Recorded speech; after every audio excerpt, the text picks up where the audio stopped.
Dr. Blair at Utah State used to call these the Twilight children. And they're the kids that have mild hearing loss and don't necessarily need a lot of our help, but get forgotten in the school. So we're going to talk about that and how we're all doing with that. Is that a good segue? Is that okay? The Twilight children. Yeah, I didn't know that was a term. And you wrote that on there, and I'm like, oh. If you want to share. I don't really have. Okay, I'll share. I'll type it. That's what I'm After everybody else's presentation yesterday, I'm like, oh, it was just an idea. I'll tell you what I wrote to Adam. I said, hi Adam, I've been wondering how we can think outside the box to get our students and our families together. Recently, a mom said to me that these hard of hearing kids live in an in-between world, not deaf, not hearing. I wholeheartedly agreed. These kids and families need to meet each other because no one else gets it.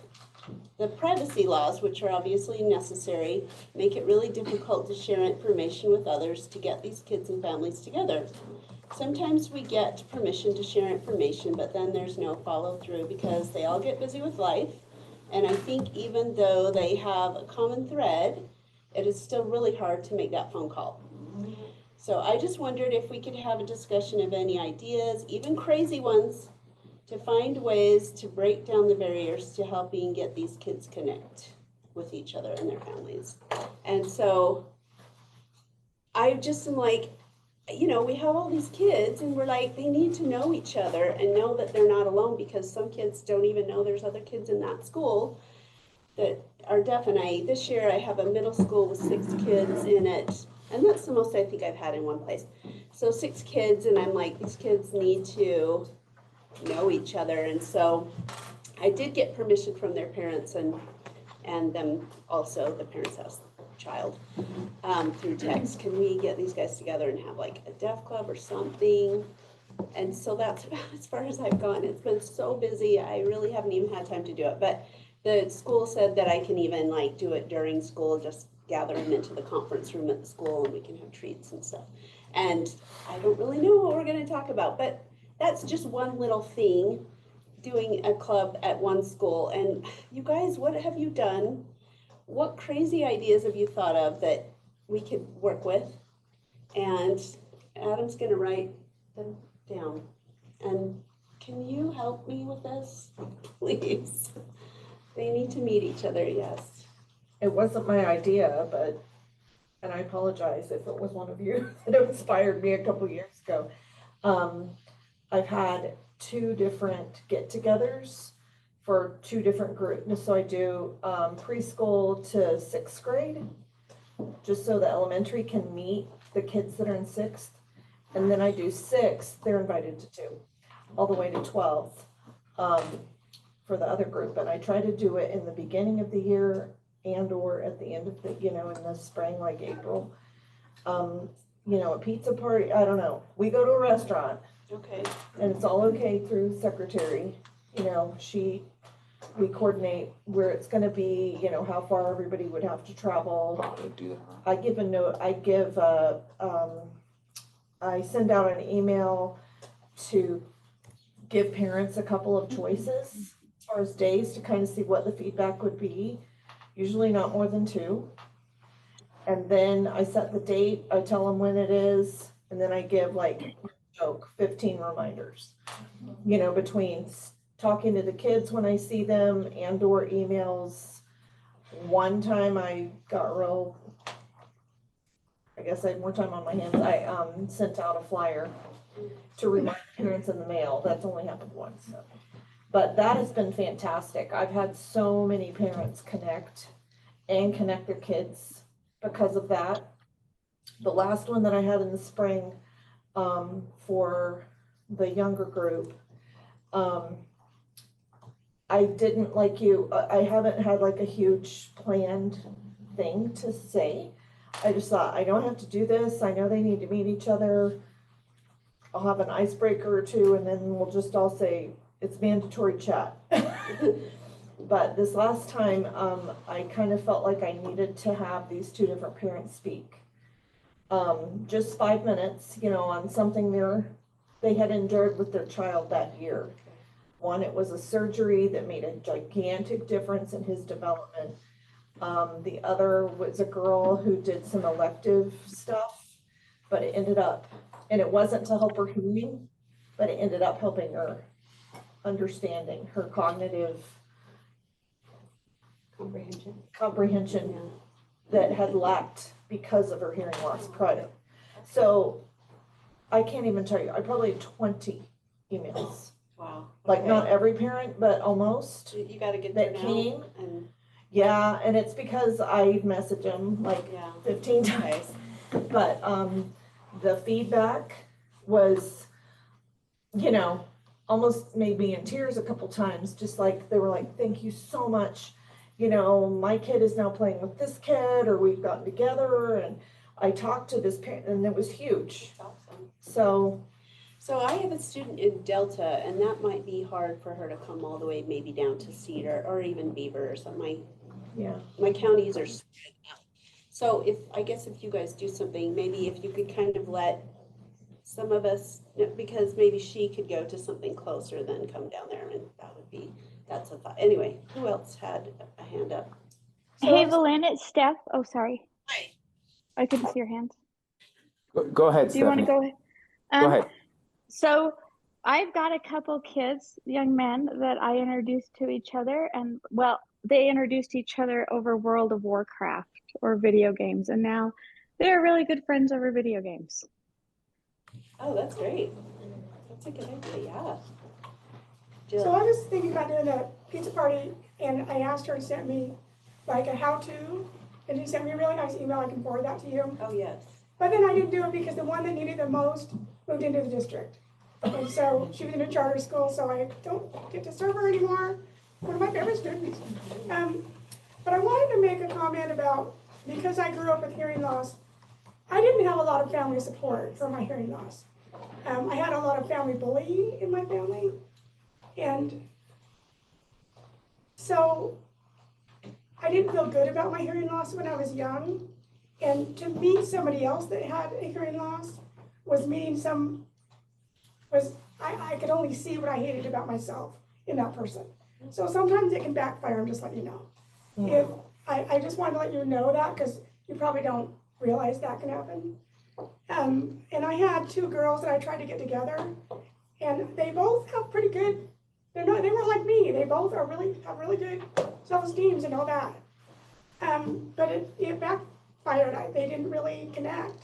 So I just want to let you know that sometimes you can do everything and then it doesn't work. But I think the pizza party is a really great idea, and I might still do it sometime, yeah.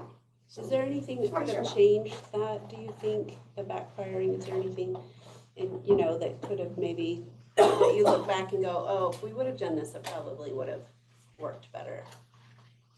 Well, just going back to myself, I had a really mild hearing loss. I did not need any special help. But if I had had me to help me, I would have done better. Because I didn't have anybody to teach me the coping skills. And so some of these kids who are not I didn't need a 504 even. I didn't need, well, back then they didn't really have speakers. If it had been now, I would have been on a 504 and had a microphone. But some of these kids really need us for the coping skills and stuff like that. And it's sad because sometimes we can't work with them because they're too high. I was really high, and I wasn't on IEP. I didn't have goals. Jill, what kind of coping skills? Can you be more specific? Advocacy? Self-advocacy. My son, who's 22 now, was born profoundly deaf, and when he was 1, he got an implant on the right side, and then when he was 6, he got one on the left side, but that one didn't really ever work, so he just refused to wear it. Like, he'd hide it and go to school, and it'd be like, crap. I tried to get him to wear it, but anyway, so he only wears the right side, but to talk to him, he's a little monotone. I don't know if that's attitude or not, but anyway, it could be attitude. But to talk to him, you wouldn't know he's deaf. And so I just feel like he's kind of in between. And there were instances where like he was in primary, I think, and he gave a talk, a little primary talk, and like a couple of his friends snickered at him, and he saw it, and then after that, that was it. He would never talk again, and I was really sad about that. And you know, they're good kids. They're just dumb little kids who laughed at him, and I was like, that was it, you know, and he saw that, and that broke my heart.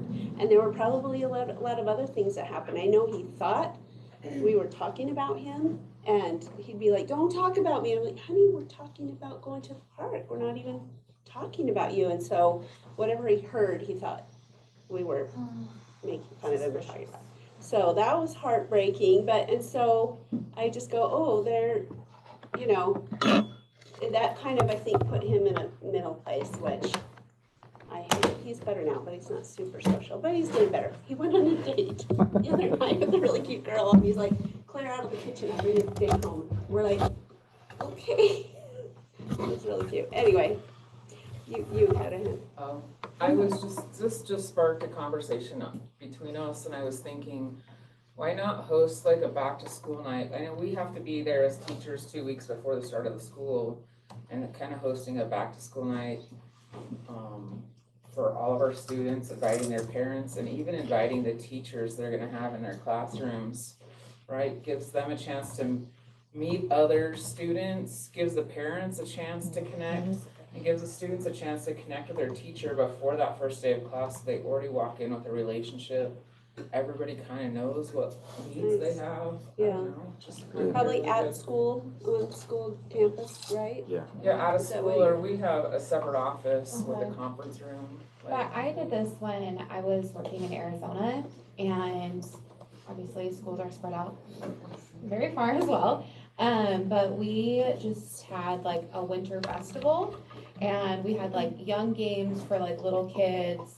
So in the past, it's been more like elementary, middle school students that came to this, but we were just at a park. We got like donations for donuts and pizza, and just kind of like had this big like event. Parents came, got to meet each other, and it was fun. Okay. I forgot your name, but Allison. you, I was just gonna say, I know that a lot of times certain areas are spread out further. And so what I've liked to do for my students, which I think is what Jill's talking about, I actually go in and do a presentation with the students, with their entire class. And it may be that none of them have hearing loss, but every single one of them knows what that tech is for, why they're wearing it, and it normalizes it. Yes. So I think that there's power in that, of going in and just saying, hey, this, you know, I always make the joke that it gives them spidey ears, and then we use the mic, and I'm like, do you guys think he can hear me back here? And the student hears me, but the other kids can't. And then I ask, do you think they can hear through the wall? And so I'll go outside the wall, and I'm like, oh my gosh, she's got like X-ray ears, she can hear through the wall. And everyone's like, hey, bring me some of those next time you come. And so it just makes it this cool thing that all of a sudden they go from this like embarrassed, I don't want to even have anybody touch it or look at it. Kids are curious a lot of times. And just like you said, when your son was like, well, they're making fun of me, that inability to comprehend what's curiosity and what's mean.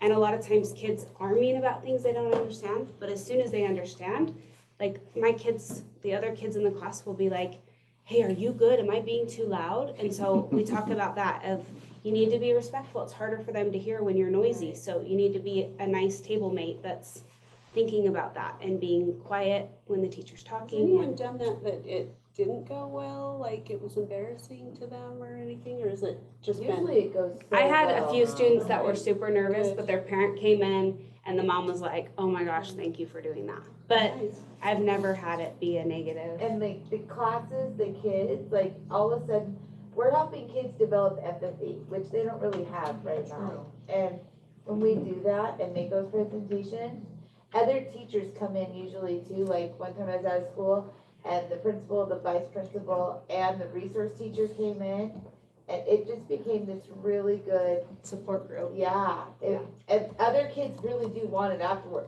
especially with those focuses.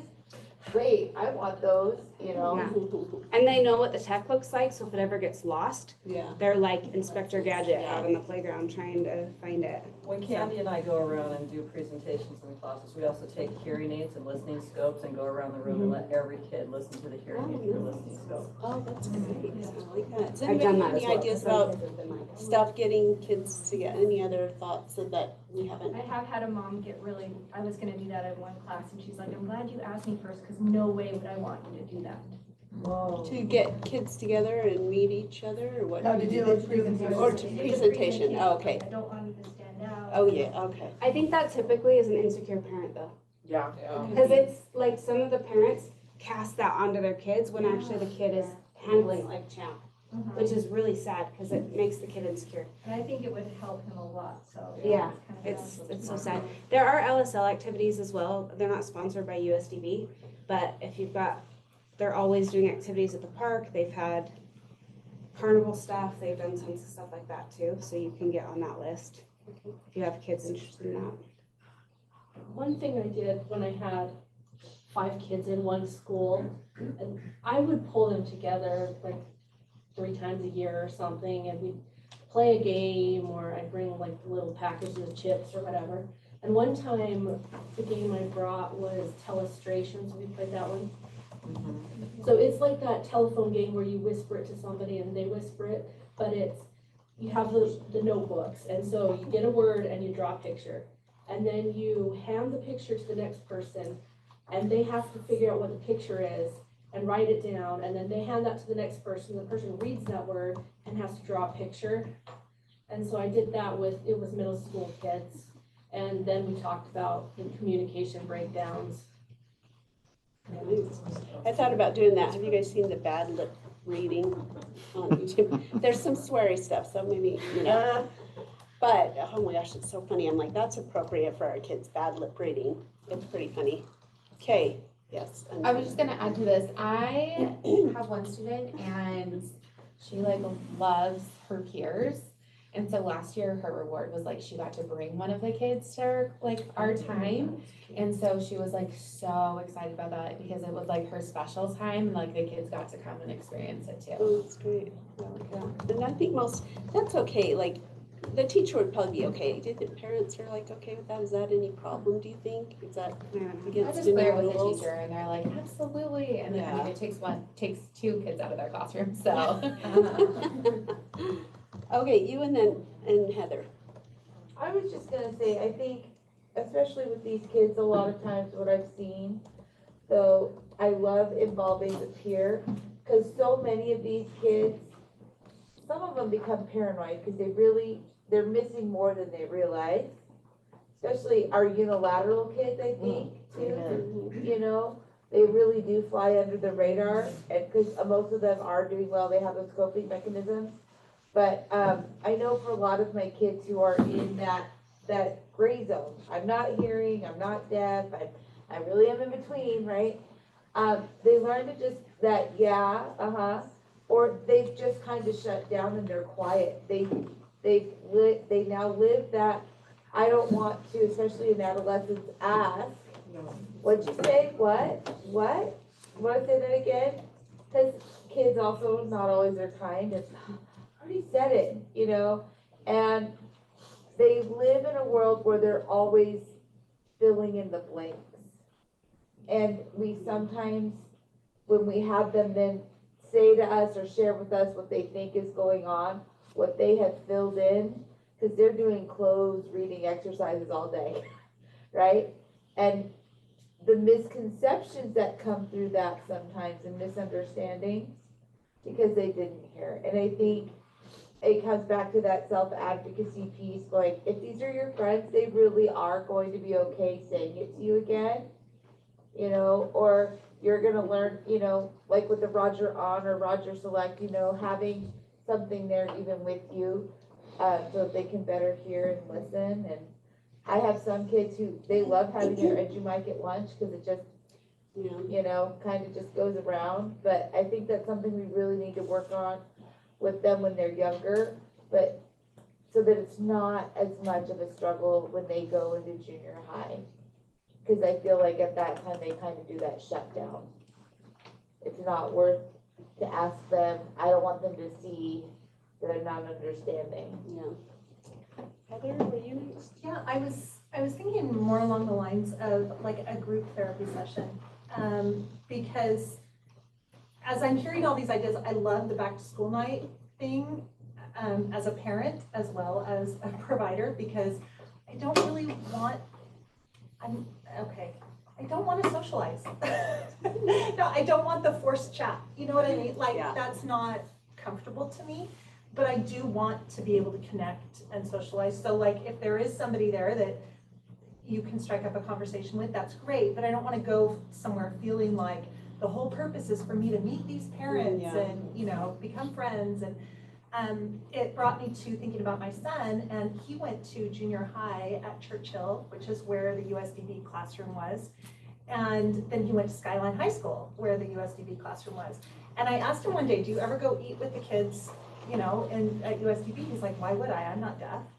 And I'm like, okay, then what's that thing on your head? I don't know. But my point with it is that they have to have another reason to connect, you know? So I like the virtual games. It's not always just about, we don't pick our friends just because she has blonde hair. I can be friends with her just because they have a hearing loss and we're gonna connect. And so for me, a low pressure scenario is like, let's do a group session of, you know, maybe just talking about our summers or whatever when you come back. And you can do that over Zoom. And maybe those kids do come up with a connection that they can then maintain, or you do that quarterly or something like that, and might develop some of those relationships a little bit more naturally than kind of the forced chat time. What's next? Were you next? Is there anybody else? I said you're next. Okay. Adam, am I? You do have two people, not me, but two people who have made comments on the chat. Oh, let's read them. Sorry, I can't see over there. Hey, Heather, will you read those chats? Amber had something. Yeah, we can't see. I was gonna say mine. Yeah, Nurse Kathy. Hold on. Amber, please. So I was just gonna add to that maybe because you guys work so far, your kids are so far apart, that if you're a student A who has similar needs as student B, that you could Zoom in with them and have a group session, and like your time's always together. So then when you're a student B, you're Zooming in with student A, so you still see both of them, but you're in person with the opposite one, being right? Okay. But they can connect that way maybe. Okay. Go ahead, Heather. I was gonna say you have Nurse Kathy, who talked about really dog right now of all the time, who said the preschool teachers here in the oh my gosh, they are doing speed dating with the parents to get to know each other. They did that with their very first activity of the year, and I have to say it must have been successful because they had the most parents show up for like the subsequent parent meeting. Otherwise, we usually get one or two parents, but a lot showed up this time. So I would say you can ask our preschool teachers how they did speed dating, but they did like this speed dating thing with the parents. And then Jamie had Heather, some ideas. So I have 3 students that are at a school. There's one that's in first grade, 2 that are in 3rd grade. And they all have a love of like the new Barbie movie, and they all have pink and they all have white and they all have all the things they want to do. They all love unicorns. So I actually have students that already have an interest in one another. But I am going to get together and do like craft activities with them once a month. But while I'm doing that, I'm also going to bring in some self-advocacy skills. So that's kind of an idea that I'm going to try this year. So I just wanted to let you know, like, if you do have students that are at the same school that might be and around the same age period, like try to maybe work in self-advocacy skills as a group and talk about scenarios while doing something that they all love to talk about. Okay, I probably need to end, I'm guessing. The one idea I had, I don't know if you guys ever had this, but in grade school, in regular mainstream classroom, we had a room mother, and she was in charge of the parties, like the Halloween party and everything. And so it kind of took the pressure off the teacher, but she was, and she would get help obviously, but so she was the one who would, she'd bring treat. I mean, it was just like she was kind of in charge of the social stuff for our class. And so I just thought maybe if there were a room mother who would, you know, volunteer for the group to be that person. Some people want to do that, some people don't. So it kind of depends. Oh, maybe kids making videos of introduction for each other, Zoom meetup, in school clubs. Yeah, that's it. Does anybody else ever have any wild ideas they want to throw out before we're done? I have an idea. I Get have a together. question. Doing things like that where you're getting kids together over Zoom, what kind of permissions do we need to do that? That's a good question. The only thing I mean, does it have to be written? Can you just text and go, hey parents, this is what we're trying to do. Is it okay? Text is documentation, I can go. in my "Hey, opinion. text." But Yeah. I mean, Any other I don't know that it has thoughts? to be that, because I Text think is better than having a to phone sign call. I Because think you've got having to sign a documentation. paper, it's just Better plan. puts a and I would kibosh. consent always. That's just my, I think written consent is a better plan. I Yeah, think but don't push the red envelope. tape is what I think holds people back. That's. Is it different than an SLP meeting with more than one student at a time? No. Email is a really easy way to get written consent. Yeah, I just texted and they said, yeah, that's good. I would, you could go with that. I'd put it in an email. If you get a text from a parent, email them saying, per your text, we're gonna move forward with meeting with your child. Let's my go with text that. gets a copy email as well, because it's sent through text us? Google Voice. Yeah, Okay. so all of our texts are emailed Yeah. as well. I would try to make it as official as you can, but I was gonna say, if it's a program, if it's something they have to register for, then you have permission because they registered. yeah. So Hang out for a few Yeah. minutes, 15 minutes. I don't think you have to do that. And think about it, if a teacher in a school wanted to have kids come to their class and Like, hang out, right? literally, if They you could wanted to, I'm literally gonna do play it. chess in my room Yeah, today. we're gonna All have kids come. a chess club, you can come play and not be a part of the chess club, so not a big problem. But do not record anything that happens if you're doing it through Zoom. Don't take pictures, anything like that, unless there is consent for that, so. Yeah? So, Adam, Yes. how do you use the release of information form? You're saying we don't have to use a release of, because I think I got text okays and then I filled out the release of information form with the date of the text on there. Again, I would make sure that you're emailing the parent back. After you get the text saying, okay, say, per our conversation through text on this date, you're giving permission for your child to come to this activity or whatever. You could screenshot it Yeah. too and add it onto the email, Yeah, and it's all in one okay, spot. but I agree with Valynn. Let's not overthink this because it does get caught up in Yeah, I that. don't want it to be so hard or In the red it's not tape. happening. Thank you, Valynn.